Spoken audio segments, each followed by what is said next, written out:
Hi, welcome back to Tea with C.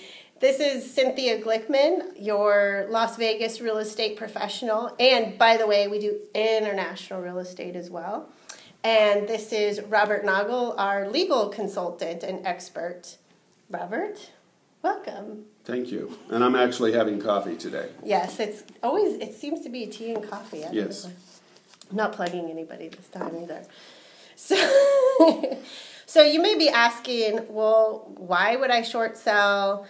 And do I even qualify for a short sell? So that's what we're going to talk about today. And we wanted to start off with some of the benefits. So you'll see behind us here, the very first and probably the most important benefit in our market today being, wow, what is today? 12/14/12. Yep. Yeah. We missed 12/12/12. So. Well, it wasn't as exciting as some people told us it would be. That's so true. It was just Things another never day. are. Things never are. Still looking forward to the 21st, though. So you, as a seller, right now, what does that mean, selling fast? It means that the inventory is on the decline right now. We only have 3,700 properties on the market, single-family homes, which is probably one of the lowest lows that we've had over the last 6 years. And in the market, in the last 30 days, over 2,600 properties sold. So that means that average days on market is looking at about 40 to 45 days. And so that means to you, and why that's really important, the faster you can get your property sold, the sooner we can get it off to your bank to get the short sale approved. So there's a lot of benefits to that. And did you want to add to that? Well, instead of having a home on the market for 9 months, for example, with very few prospective buyers coming through, we're going to have the property sold in probably 72 hours. So that reduces the amount of time that the property's on the market. A lot of banks require sellers not to pay, so it's much better for credit. Yep, it's great for your credit. You don't have to have people coming in your house for 9 months. If you had put your house on the market a year ago, you might have experienced that several months of having to wait and hope and pray and hoping that, right? Bury medallions in the yard, that kind of thing. Yeah. And also risk possibility of going into foreclosure. So that would be number 2. Do you want to talk a little bit more about that? Sure. Reduce your chance of foreclosure. So right now in Nevada, we have a convergence of factors that favor sellers who want to do short sales. And one of those is what is known as Assembly Bill 284. And the reason we have so few properties in the market right now is that most lenders have stopped foreclosing because of this change in the law that went into effect last October 2011. So in January, instead of 3,500 to 4,500 foreclosure starts, we had 88. So you can see that... Say that again? We had 88 foreclosure starts in January. I'm going to write that on the board. And that's down from an average of 4,000. So a lot of folks wait until there's a foreclosure start before they short sell. Went down from 4,000 to 88. Right. So what does that mean to them? What it means is that until a foreclosure start, most people just want to stay in the house, generally not pay, and don't see any need for action.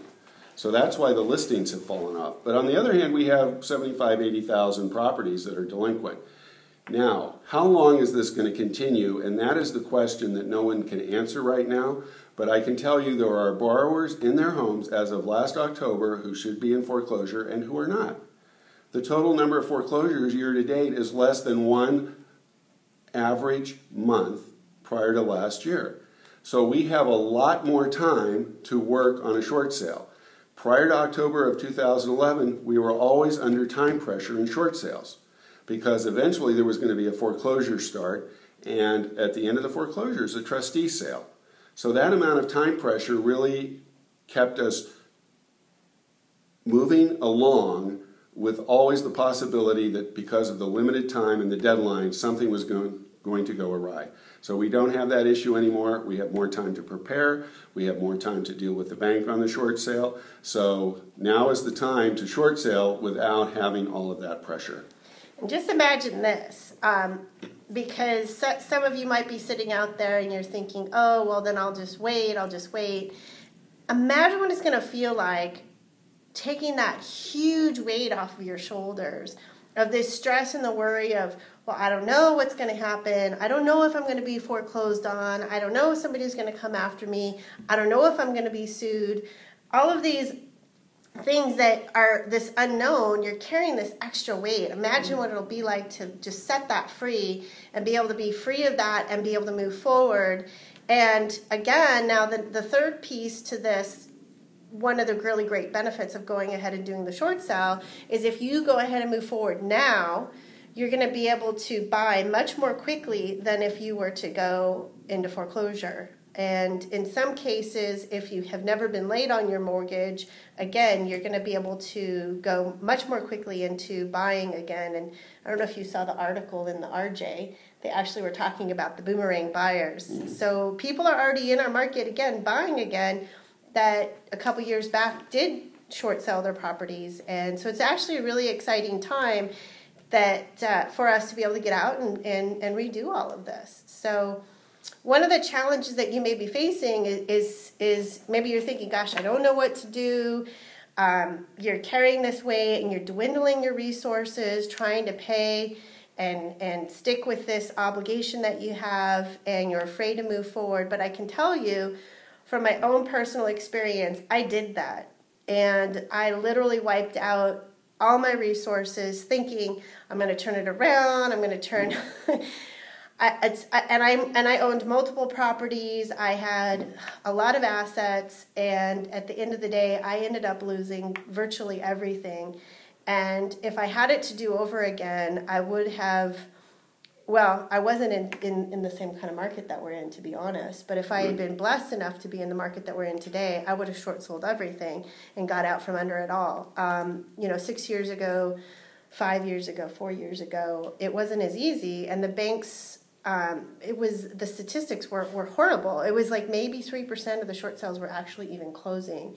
And now I've heard different statistics, so I can't say, but the last time I pulled it up in the MLS, it was like 98% of the short sales actually closed, which is astounding. It's almost shocking to me to see that it's changed that much over the last few years. So don't try to sustain an unsustainable situation is what we're saying here. Don't drain your savings. Don't drain your retirement accounts. I have a lot of people who come in. Cynthia talks to a lot of people.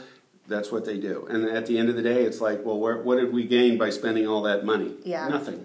And so now, the great advantage is I'm in a position, it's been enough years where everything's now being cleaned up, but it was quite a disaster, and I wish I had taken some of the moves that we're recommending for you here. So can we wrap it up with a couple quick, how do they know if they qualify for a short sale? Many people exclude themselves from consideration for a short sale based on incorrect information. So the first point is, although a homeowner has income and assets, that does not mean that we can't do a short sale. People are approved for short sales, and they get what are called deficiency satisfactions. The bank waives its rights to pursue the unpaid balance every day, but it takes some planning. There are other kinds of hardships other than financial hardships. Medical, for example, family-related, relocation, divorce. There are many types of hardship that are accepted by banks, and what really do we have to show as to the hardship? One letter, 3 paragraphs. I can't keep the house, here's why. So don't exclude yourself. I hardly meet any borrowers who cannot qualify for a short sale because of a lack of a hardship. Now, having an underwater property is not a hardship. But most people, they deal with hardships. They think it's life as usual until they talk to an objective observer who says, you definitely have a hardship. Okay, so I've got to have you wrap it up. Okay.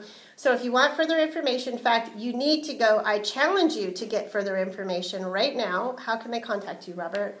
Robert at Noggle, Noggle, law.com, or 450-6300. And that's 702 area Yes. code, by the way. Same here. If you'd like to chat with me, right now is the time. Definitely give me a call, 702-325-2888. 2201 and at least just start getting your information. I'm happy to chat with you. Robert's happy to talk to you, and we'll see you on the other side. Have a great day.